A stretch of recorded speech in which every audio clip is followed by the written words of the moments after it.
Shalom. Instead of the regular Parashat HaShavua, which is Parashat Emor, we will delay our usual commentary on the Parashat HaShavua, and instead I would like to speak about a great man in the history of the Jewish people. This man is Rabbi Meir, known as Rabbi Meir Baal HaNes. Tonight, I'm talking today, which is Thursday, and tonight is the beginning of Pessah Sheni, the second Pessah. I'm sure many of you know about Pessah Sheni, the second Pessah, which is tomorrow. The whole day is known. It's a day in which there is no tahanun, no supplications. It's almost like a holiday. We eat matzah, even though it's not a law, but it's a custom to eat matzah tomorrow and beginning tonight, of course, as it is Pesach Sheni. What happened in Pesach Sheni? Why do we have a second Pesach suddenly? And by the way, it says so in the Torah, in Parashat Be'alotcha. What happened? As you know, on Erev Pesach, the Jewish people received the first commandment of the Torah, which was to tell them that they should bring a korban immediately after they stopped being slaves in Egypt, even before their sortie, before the total redemption, before they came out. On that Shabbat HaGadol, they already took care of the little lamb to be sacrificed and eaten on the eve of Pesach. And when they came out, and the Jewish people also kept this law for many hundreds of years. But the first year that the Jewish people kept this commandment, there were many Jews who took care of all the dead. And it is known that when you touch the dead or you are in the same room with it, from the corpse emanates a great contamination, maybe the hardest and the biggest kind of contamination. And therefore, all those that took care of all the corpses and all the dead, when they came out from Egypt, they were impure, not pure enough to attend the ceremony of the Korban Pesach, of the sacrifice of the lamb, and therefore they could not participate. And then those who could not participate, they came to Moshe, and they said to Moshe, it's not fair that we should be exempt from this great mitzvah, not to participate in the mitzvah, the first mitzvah of the Torah.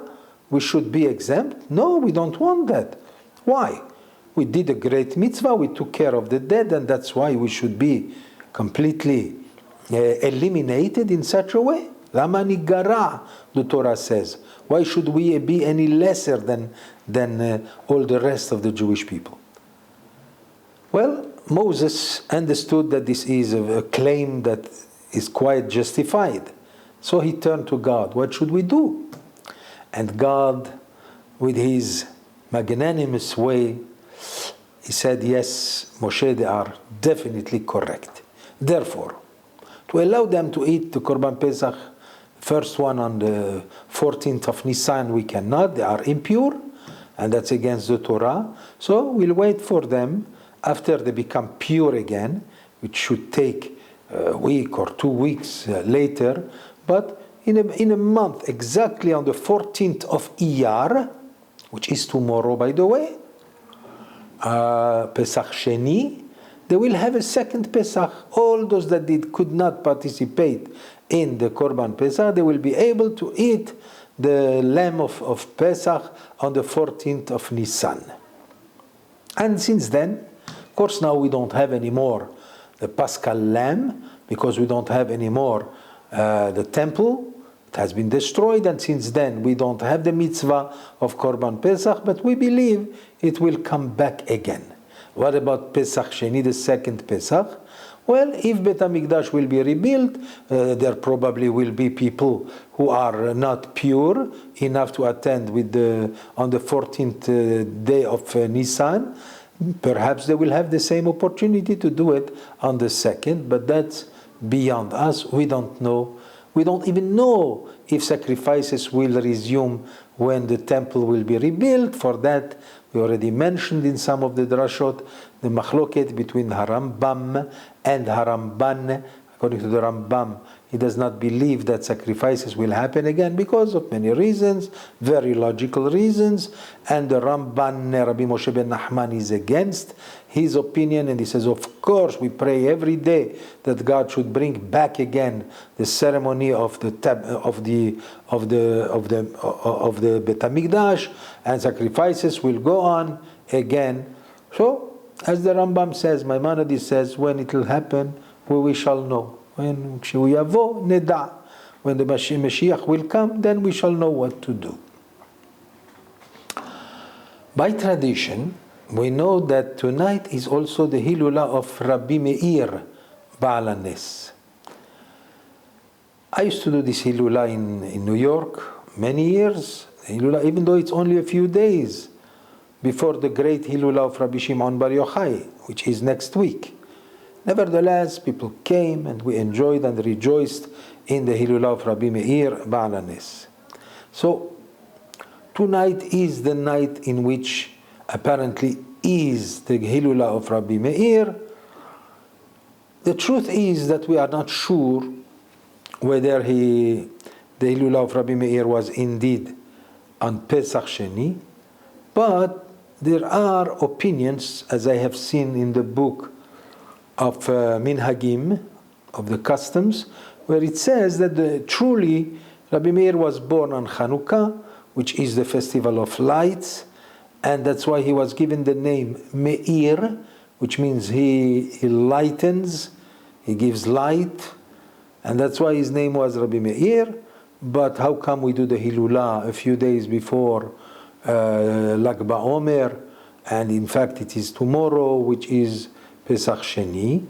Why? Because, as I read, whether it's true or not, but there is such a tradition that in fact, even though he did not, the Hilula, the real Hilula is not that, is not on Pesach Sheni, but it has become customary to do it on Pesach Sheni because these people are preparing themselves to come to the Hilula of Rabbi Shimon Bar Yochai after Tiberiad and Meron in Tzfat, to Rabbi Shimon Bar Yochai. So, since Rabbi Meir is in Tiberiad on the way to Meron, so therefore the city of Tiberiad says it will be extremely important for the city to survive if we organize the Hilula of Rabbi Meir to be on Pesach Sheni. This will be, people will come anyway for Rabbi Shimon, they will pass by Tiberiad, and this way the city will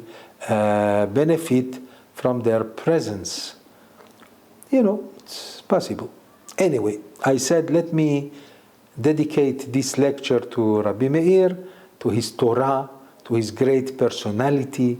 And why is it that Rabbi Meir has become a name that is glorified in the hearts of so many Jews all over the world, especially Sephardic Jews or Moroccan Jews, who believe very much in the name Rabbi Meir Baal HaNes, and whenever they need to pray for some ailment or any problem, they light a candle in memory of Rabbi Meir, and they believe that it will help. And indeed, there is a tradition, and the Kabbalists also believe in that very much.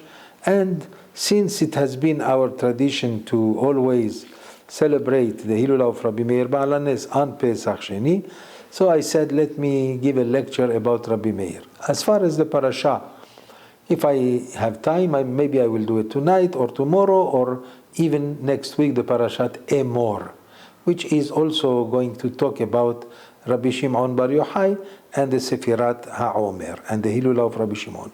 Coming back to Rabbi Meir. Who was Rabbi Meir? First, he lived on the 4th generation of the sages of the Tanaim, the Mishnah, the sages of the Mishnah. That's approximately 1800 years ago, after the destruction of the temple, of course. He was the disciple of Rabbi Akiva, the great man of all times. And Rabbi Meir was one of the 5 pupils of Rabbi Akiva that remained alive. As you know, I don't have to remind you, my friends, these days are days of great danger because of the corona pestilence that has fallen upon the world and still is causing so much havoc in the world, and many people die, and the land of Israel has not been exonerated. It's also paying maybe not as much as the nations of the world, but still we are suffering in especially in Jerusalem, the holy city, in which there are so many thousands of people who have been infected.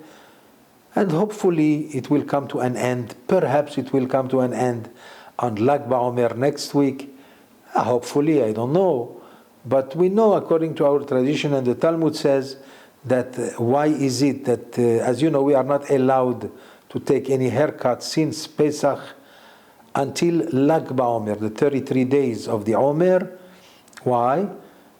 Because on that day, you see, before Lag BaOmer, in the time of Rabbi Akiva had 24,000, some say even double, 24,000 students, all of them great sages.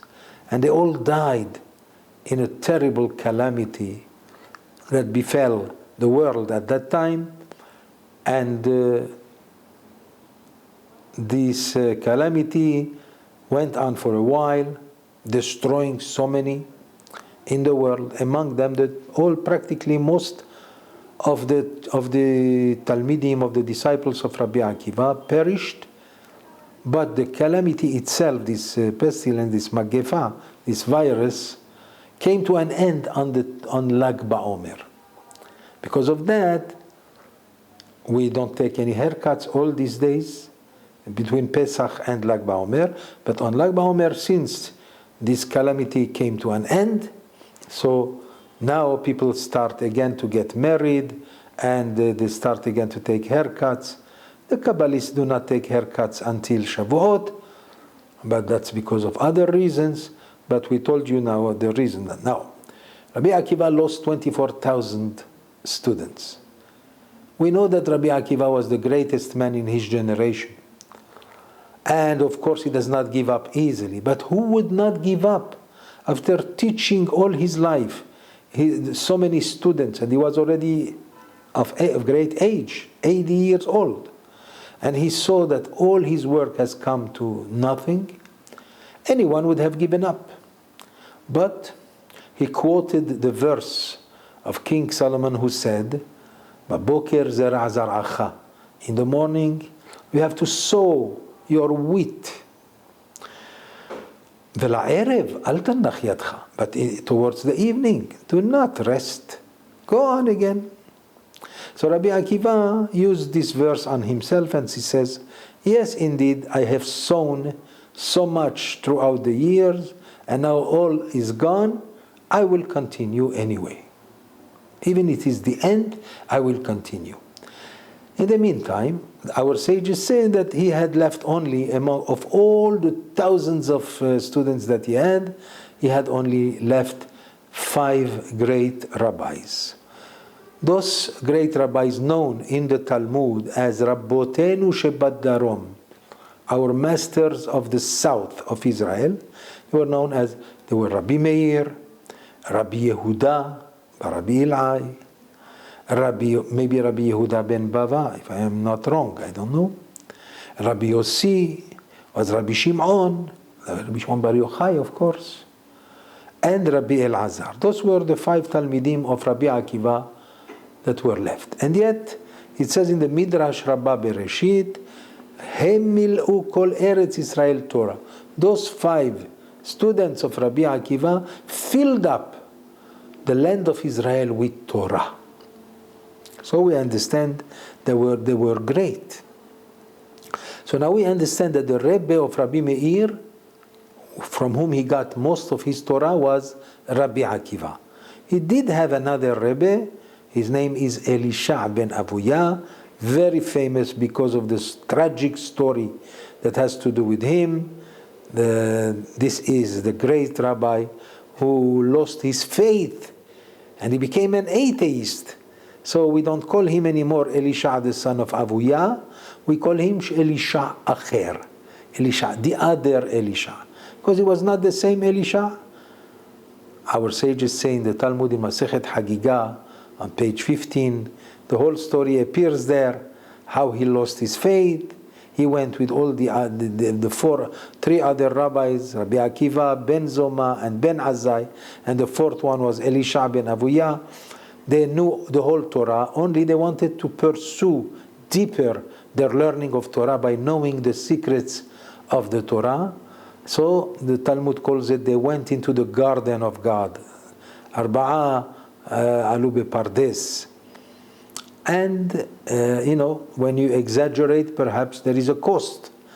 So our sages say that Ben Zoma lost his mind, Ben Azai passed away, and then Elisha lost his faith.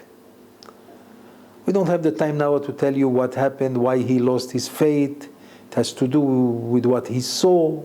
Spiritually, so the angel Metatron was sitting, and it was against the knowledge that he accumulated, and therefore he thought that perhaps everything is a lie. The only rabbi who went together with them into the great depth of the Torah was Rabbi Akiva, and he's the only one who went in peace and came out in peace.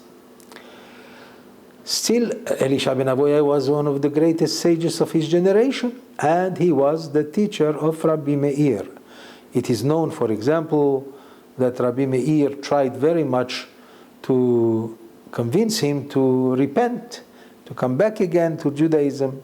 He did not succeed. There is the story, the Talmud says, that at the end of his life, Elisha, when Rabbi Meir came to see him when he was about to die, so he noticed, he asked Elisha, he said to him, Rebbe, come back. And he said to him, and he answered him, I cannot come back, because I heard the heavenly voice came out, everyone has the right to repent and come back to God, except Elisha Acher. But Rabbi Meir noticed that his Rebbe is sighing, he's giving a sigh. So he said, perhaps my Rebbe has repented. And then he left him. Now, we find in the Talmud in Masechet Sanhedrin, page 86, that Rabbi Meir has a great role in organizing the Mishnah. We know that on the last, he was on the fourth generation of the sages of the Mishnah. But Rabbeinu HaKadosh was the fifth and last generation of the Mishnah. He is the one who assembled and organized all the Mishnayot, and thus he has practically saved the future of the Jewish people, which is another lecture. But nevertheless, Rabbi Meir was one of the greatest men of the Mishnah. In fact, every Mishnah that appears with giving us a law without a name, the name does not appear. We all have the belief that it is Rabbi Meir, and we call it Stam Mishnah Rabbi Meir. Whenever the Mishnah presents the law without a name, it is probably the name of Rabbi Meir. Why is it that the name of Rabbi Meir was not included? Some believe it's because of his great humility. He didn't want his name to be known on the Mishnah. Some say it's because Rabbeinu HaKadosh, he was not so much for the opinions of Rabbi Meir, even though he respected him very much, but his opinion was against, so therefore he did not put his name in the Mishnah. Where is the truth? We don't know. It doesn't matter really. But everyone knew the greatness of Rabbi Meir.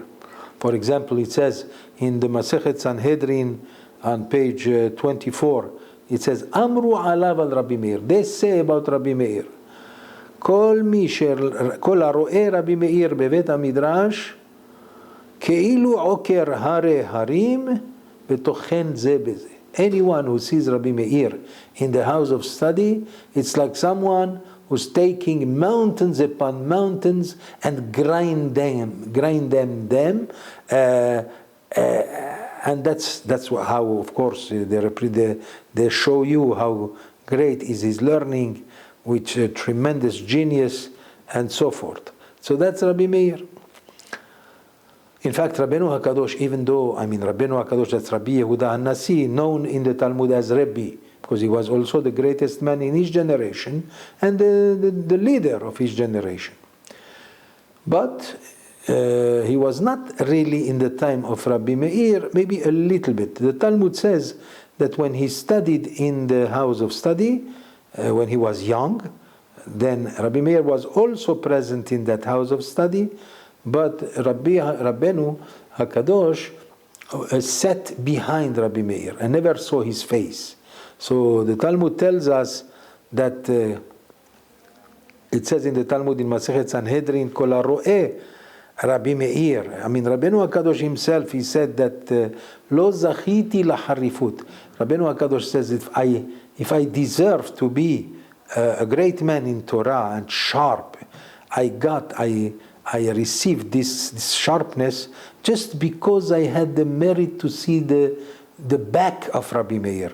Imagine if I had the merit to see his face, how greater I would be. And that testifies to the fact that even Rabbeinu HaKadosh knew how great was Rabbi Meir. If you go further into the generations, on the first generations of the Talmud, of the Gemara, the Emoraim, the time of Rabbi Yochanan and Resh Lakish said when he wanted to tell us who is Rabbi Meir, because he learned his words, right? And he taught his words. So he said only a word about Rabbi Meir, Pe Kadosh, a holy mouth. Now you understand that that's what it says in the Talmud in Masechet Sanhedrin on page 23, that he calls him Pe Kadosh. His mouth was a mouth of holiness. So that teaches us who is Rabbi Meir also. Now apparently the halakha was not decided according to the opinion of Rabbi Meir.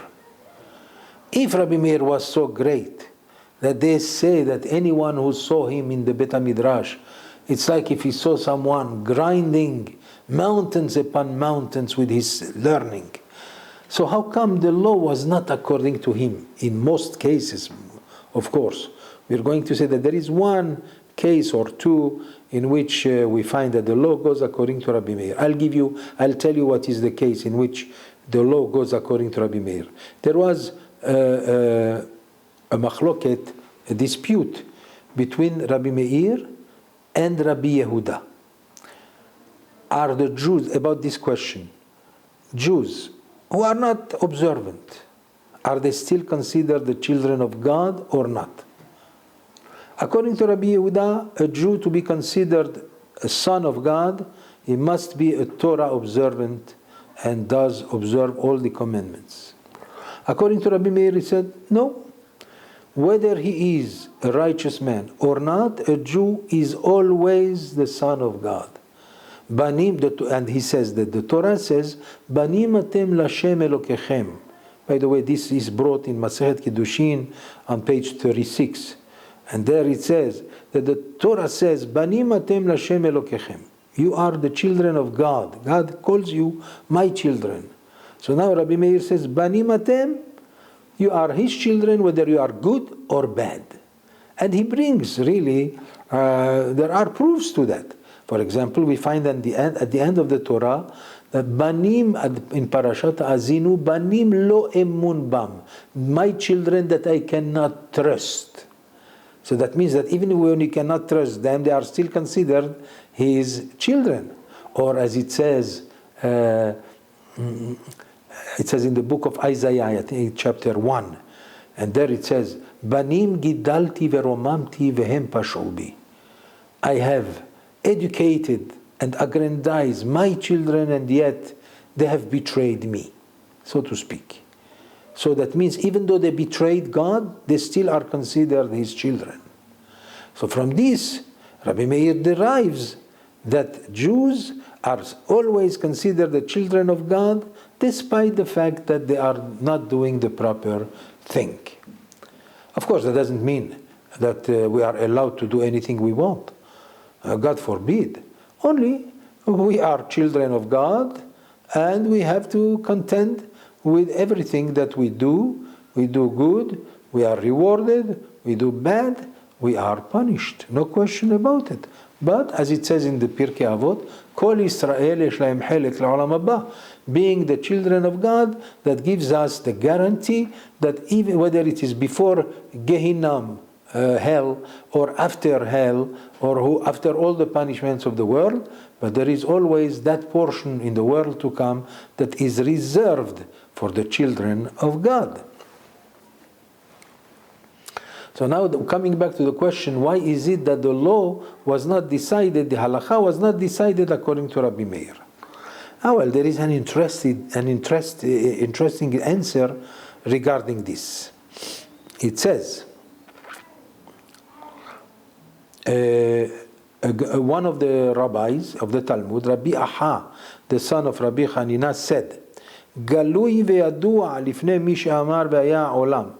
It is quite evident in the eyes of God, the creator of the world, she'en bedoro shel Rabbi Meir kemoto, that there is no one that can equal in greatness Rabbi Meir. No one in his generation is as great as Rabbi Meir. So how come then? Why is it that the law doesn't go according to his opinion?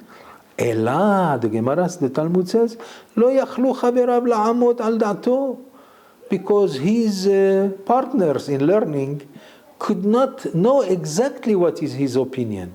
He was such a genius that for something that is not kosher, he could give you 70 proofs that it is kosher, and after that he will tell you again 70 more reasons that it's not kosher. So now what do? You don't know exactly what is really his opinion. She'amar al tameh tahor ve'al tahor tameh umar elo panim, and he gives you proofs for everything that he wants to say. So how can you decide the halakha according to him? But nevertheless, we should not forget that he was named Rabbi Meir. Our sages say, why was he named Rabbi Meir? He was given the name Rabbi Meir, which means the man who gave light.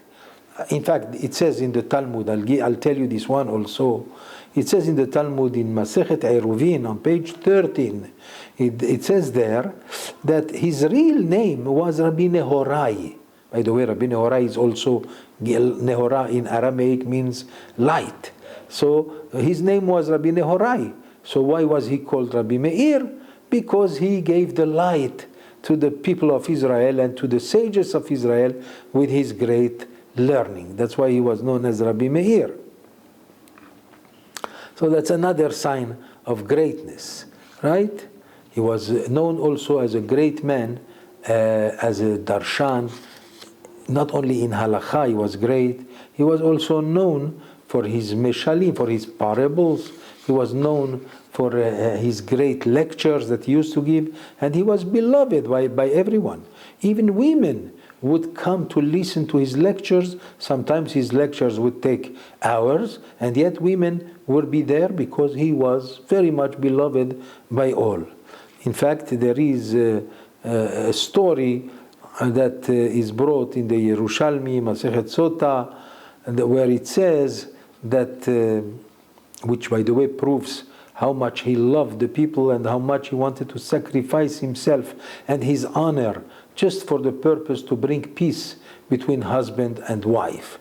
So there is such a story in the Talmud, in the Yerushalmi Masechet Sota, where it says the following, that a woman, the night of Shabbat, he always on Friday night he would give a lecture. One Friday night his lecture took longer than usual. Among the people who listened to him was a woman. And the lady, among other ladies, was listening, and she forgot that her husband is waiting at home. Waiting, as he is not such a great scholar. So he was waiting and waiting for her to come to do kiddush so that they can eat. But she didn't pay attention to the time. And when Rabbi Meir finally concluded his lecture, it was already very late. She came back home, and her husband was so angry. Where were you? She found that there is no light in the house.